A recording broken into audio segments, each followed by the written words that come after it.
Hi అండి, welcome to my channel. ఈరోజు నేను చూపించబోయే రెసిపీ కొత్తిమీర దొండకాయ పచ్చడి. ఈ పచ్చడి రైస్లోకైనా టిఫిన్స్లోకైనా మంచి కాంబినేషన్ అనే చెప్పుకోవాలి.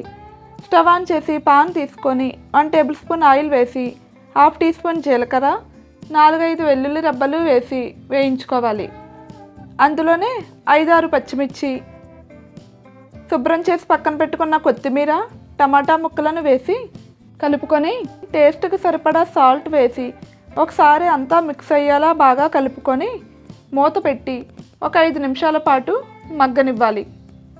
5 నిమిషాల తర్వాత మూత తీసి చూస్తే టమాటా ముక్కలు ఇలా మగ్గిపోయి ఉంటాయి. సన్నగా కట్ చేసుకున్న దొండకాయ ముక్కలు వేసి ఒక 5 నిమిషాల పాటు కలుపుకొని మళ్ళీ మూత పెట్టి ఇంకో 10 నిమిషాలు మగ్గనివ్వాలి.